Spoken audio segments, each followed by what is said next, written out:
C'est une invitée exceptionnelle, Louise Mushikiwabo, secrétaire générale de la francophonie.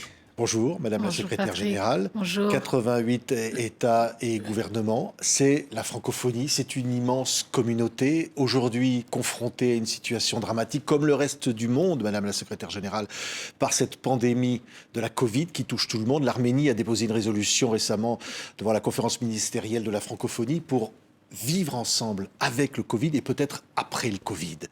Comment on peut vivre ensemble en francophonie? Quel est le message que vous portez aujourd'hui? Alors, tout d'abord, cette pandémie, il faut la prendre au sérieux. Elle nous embête, elle nous coupe de ce qu'on aime, elle nous fait changer notre style de vie. Mais c'est la maladie et il faut qu'on la prenne au sérieux.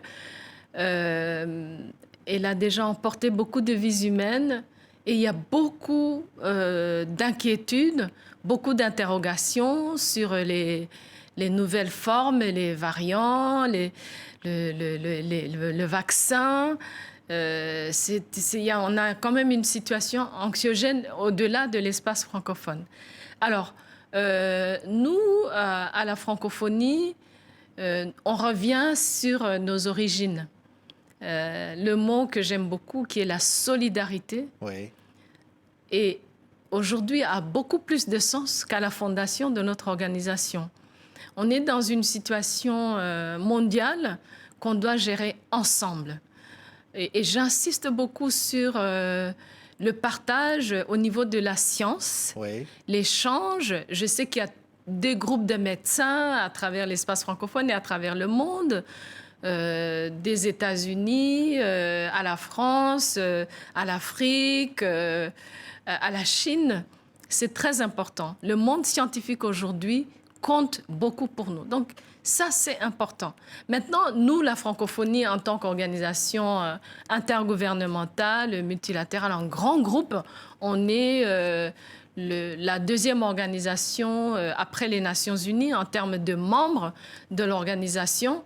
On ne peut pas ne pas avoir d'action spéciale, de soutien à nos populations. Et on s'y emploie depuis le mois de mars.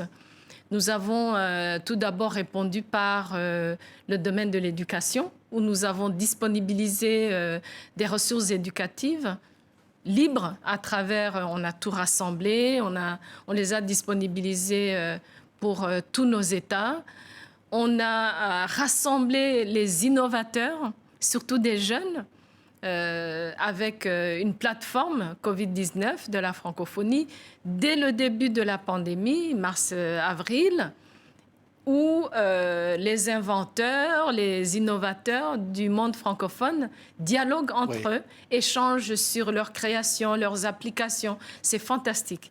On a surtout, pour moi aussi, parce que c'est assez, je vais être assez égoïste là-dessus, nous avons voulu soutenir économiquement les femmes du monde francophone. C'est votre priorité, la priorité de votre mandat. Vous êtes à la mi-mandat de l'Organisation internationale de la francophonie, donc que vous dirigez. C'est une priorité, l'égalité femmes-hommes. Et le Covid est un enjeu par rapport à cela aujourd'hui. C'est un grand enjeu. Les femmes, et les statistiques aujourd'hui existent, ont beaucoup souffert de cette pandémie dans l'espace francophone et dans le monde parce que les femmes sont celles à travers l'espace francophone qui s'occupent des malades, qui, quand les enfants ne vont pas à l'école, doivent s'occuper des enfants, leur trouver des activités, qui soignent leurs voisins, qui cousent les masques à donner aux autres femmes pour qu'elles puissent aller, quand c'est permis, de sortir de leur maison et d'avoir une petite activité économique.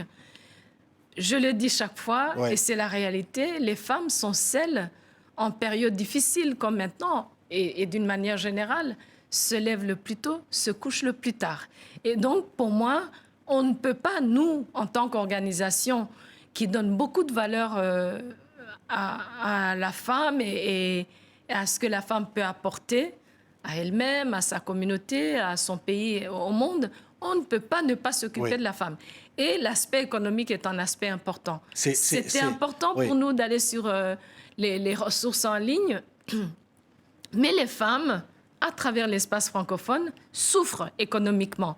Et donc, on a voulu donner une petite contribution modeste en créant ce fonds, la francophonie avec elle, un fonds qui vient en aide aux femmes de l'espace francophone. Donc, surtout, c'était une décision qu'on a prise avec les instances, les ambassadeurs, les ministres chargés de la francophonie de nos États membres, surtout sur l'Afrique et la Caraïbe. Alors, on a aussi voulu, j'ai beaucoup insisté aussi, qu'on fasse un geste spécial pour les femmes libanaises, de par la crise que le pays traverse depuis le mois d'août, surtout avec l'explosion. Il faut qu'on réponde, au-delà des ressources éducatives, sur les aspects de survie économique de la femme. Oui. Là, il y a presque, j'allais dire, tout l'ensemble des priorités que vous avez voulu donner à votre mandat, les femmes, l'égalité homme-femme, évidemment, la jeunesse, le développement, le numérique, l'accès. Et tout ça, peut-être, est mis en péril aujourd'hui par cette crise sanitaire. Pas encore, mais il faut qu'on soit vigilant. Et il faut qu'on se prépare. J'étais vraiment ravie du fait qu'avec mon équipe au siège ici à Paris, dans nos représentations à travers le monde, et surtout avec nos États, parce qu'on a une très bonne collaboration entre nous, le secrétariat et les États, qu'on ait pu très rapidement agir et d'une manière... parce que la francophonie doit être beaucoup plus agile qu'elle ne l'a été par le passé. Elle doit changer. Ça aussi, c'était le mot d'ordre que vous aviez donné à Erevan. Elle doit changer. Alors, je vous dis une chose qui m'a vraiment fait plaisir. Ce fonds, la francophonie avec elle. Vous savez, les décisions des instances internationales, c'est des réunions après réunions, c'est beaucoup de papiers, c'est des validations. On a pu, en quelques mois, valider l'idée de soutenir les femmes francophones qui sont en situation de précarité. On a pu très rapidement mettre en place la structure de ce fonds. On a décidé de l'ouvrir au monde extérieur, aux philanthropes, à la diaspora, aux individus. Et on a pu, en quelques mois, débourser les fonds pour les structures de femmes qui avaient été sélectionnées. C'est l'agilité de la francophonie aujourd'hui. Je sais ce que ça prend pour nos organisations entre le moment de décider et l'action à proprement parler. Mais c'était une urgence et les États ont bien compris. Ils ont été très chic, très rapide et vraiment, je suis très heureuse qu'on ait terminé l'année en ayant déjà commencé le système de déboursement des fonds. Parfois qu'on considère comme des petites sommes, mais une petite somme à Paris, c'est une somme importante. En tout cas, elle aide d'une manière visible des familles, des femmes. On a voulu aussi que les femmes puissent garder leurs enfants dans le système éducatif. Et ça me réjouit vraiment. Oui, je dis c'est très concret. 50 ans de francophonie, ce nouvel élan, voilà le livre qui vient d'être publié et qui est formidable, La francophonie de l'avenir. Il est beau, ce livre. C'est un très beau livre pour les 50 ans. Oui. On est à 10 mois du sommet de Djerba, de la francophonie. Vous disiez dans ce livre, vous dites, je vous cite, Madame la secrétaire générale, la francophonie, une âme. Et cette âme n'est pas uniforme ni monocorde, elle bruit d'autres âmes, elle a traversé bien des frontières, elle s'est laissée imprégner par l'esprit et le rythme d'autres langues. Et nous voulons alimenter et entretenir le feu de la francophonie. Il faudra mettre le français à la croisée des langues et des imaginaires, mais aussi au défi des avancées scientifiques, des évolutions économiques et des urgences environnementales. Et à ce prix seulement, dites-vous, nous verrons l'âme de la francophonie grandir, se déployer et vibrer au chaud de l'universel. On sent qu'il y a un défi, un vrai défi. Il y a un défi, effectivement, pour notre organisation, mais pour le monde multilatéral en général. Je pense qu'il est temps pour nous, dans le monde international, organisationnel, je pense qu'il est temps de se remettre un peu en question. Parce que nous avons l'obligation de répondre aux besoins de nos populations sur le terrain. En plus de tout ce qui a l'air glamour, de tout ce qui est, les sommets des chefs d'État. Tout ça, c'est important. On ne va pas enlever ça du monde multilatéral. Mais aujourd'hui, nos populations demandent à ce que, concrètement, on travaille avec eux et pour eux. Et pour moi, cette belle organisation qu'est la francophonie, je le dis dans ce propos, la diversité qui nous caractérise, le fait que on est partout dans le monde, on a de tout petits États de 8000 habitants, on a des grands pays du Conseil de sécurité comme la France, on est sur tous les continents, c'est une force importante aujourd'hui. Pas assez exploité encore? Pas assez exploité, parce que justement, dans le milieu dans lequel on évolue, les changements, les risques, la transformation, c'est souvent difficile. Mais moi, je crois beaucoup en une francophonie d'excellence, une francophonie ambitieuse, et on est capable, ça fait 2 ans que je suis à la tête de l'organisation aujourd'hui, je vois très bien ce qui est possible avec notre organisation. Oui, et donc le sommet de la francophonie à Djerba aura lieu malgré la crise. Il va pouvoir se préparer, de même que les Jeux de la francophonie l'année prochaine à Kinshasa. Alors, on est, en tout cas dans le monde, et ici en France, en début d'année 2021, dans une sorte d'incertitude par rapport aux variants de ce virus, à des possibles reconfinements, des vagues. C'est comme ça à travers le monde et le monde francophone.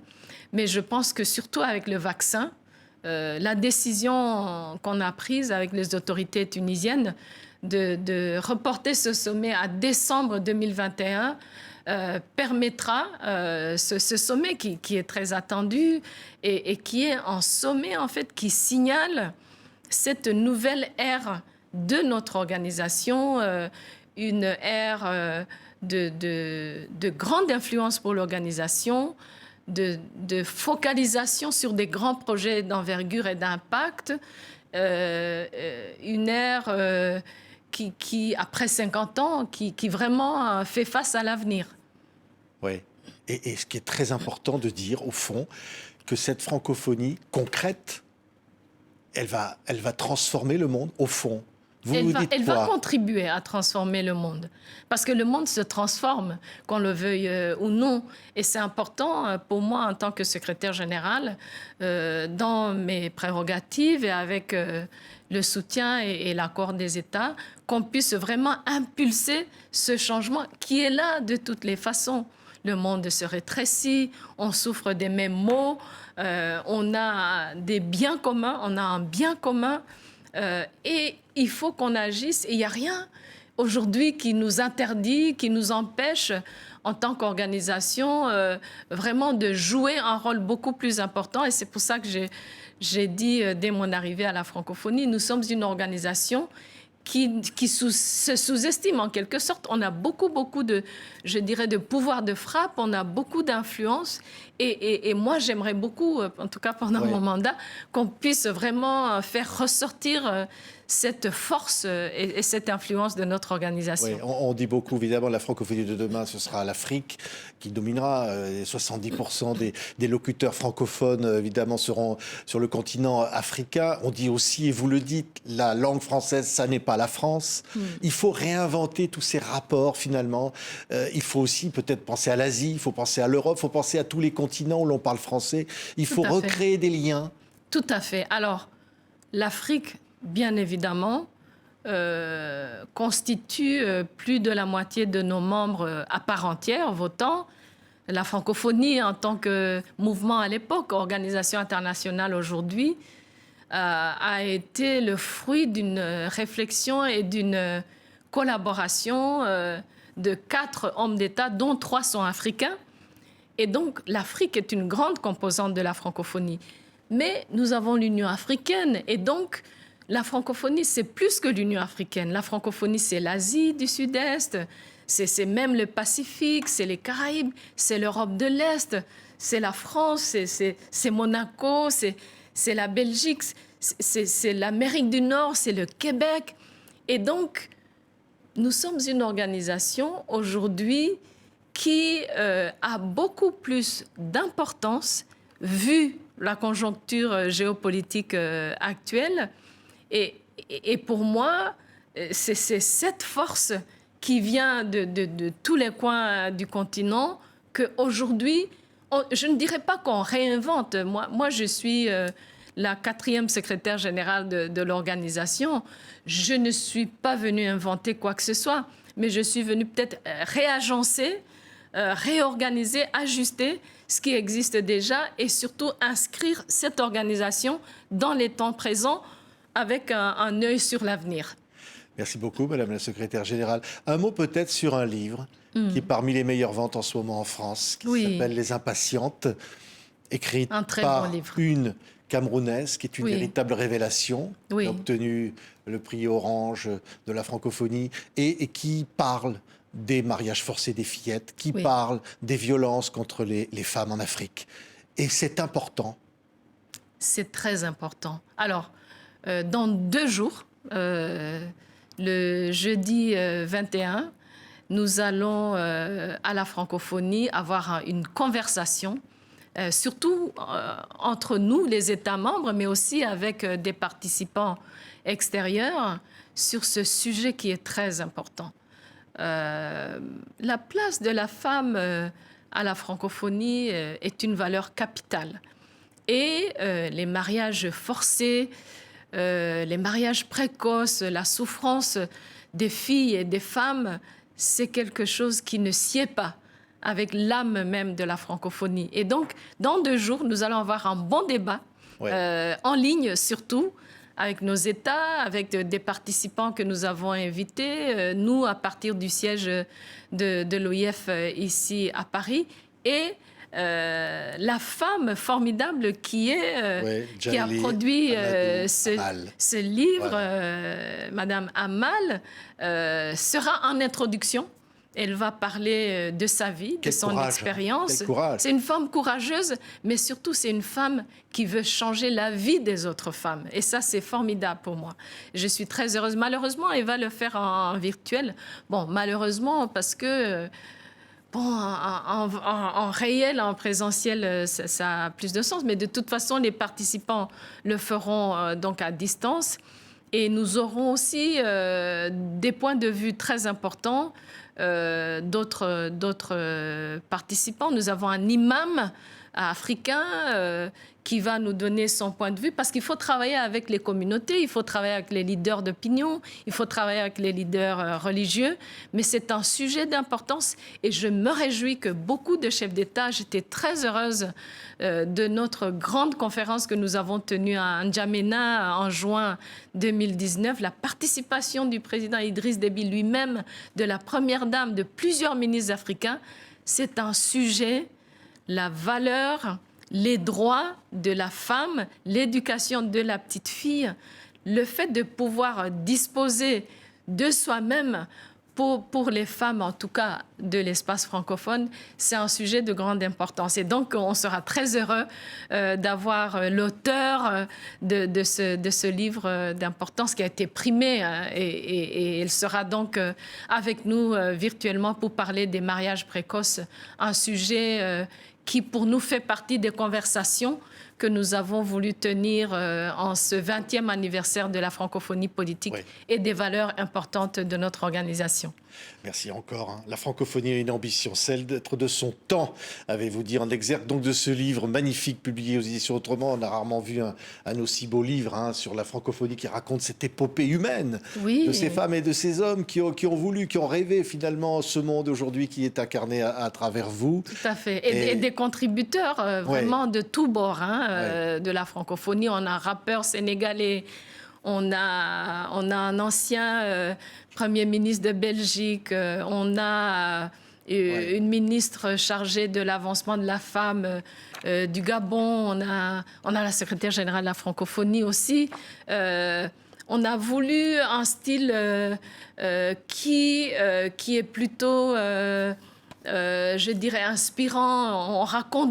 On raconte l'histoire des vies de personnes et on lit ça au travail aujourd'hui de la francophonie. Je suis très, très fière. Ouais, je vous montre, regardez. Oui.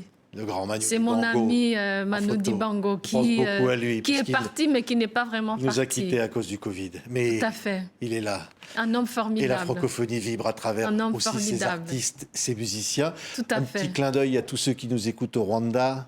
Parce Oui. que quand même, là, ils rentrent dans un confinement. Dans un reconfinement, oui, presque total. Hein, oui, oui. Ça fait partie de la gestion de cette maladie. Le Rwanda a plutôt très bien géré cette crise dès le début, mais il y a une deuxième vague. Et donc, la réponse à cette deuxième vague est une réponse voilà, de plus de restrictions. Mais tout le monde comprend. Hein. Mieux vaut aujourd'hui prendre ces 2 semaines. J'espère que ça n'ira pas au-delà de 2 semaines, parce qu'économiquement, nos pays souffrent beaucoup. Mais voilà, à ce Rwanda qui porte beaucoup plus la francophonie aujourd'hui. Oui, ça aussi, c'est une de vos victoires. Tout à fait. On vous sent heureuse de ça. Tout à fait. Hein? Tout à fait. Tout à fait. On est dans un monde multilingue, mais la langue française a sa place dans mon pays et je me réjouis de ce, je vais le dire en anglais, de ce feeling qui va avec la francophonie aujourd'hui au Rwanda. Merci beaucoup, Louise Mushikiwabo, secrétaire générale de la francophonie. Heureuse d'être avec vous. 88 États et gouvernements. Merci d'avoir été notre invitée sur TV5 Monde, la chaîne de la francophonie. Merci Madame la secrétaire générale. Merci, à bientôt.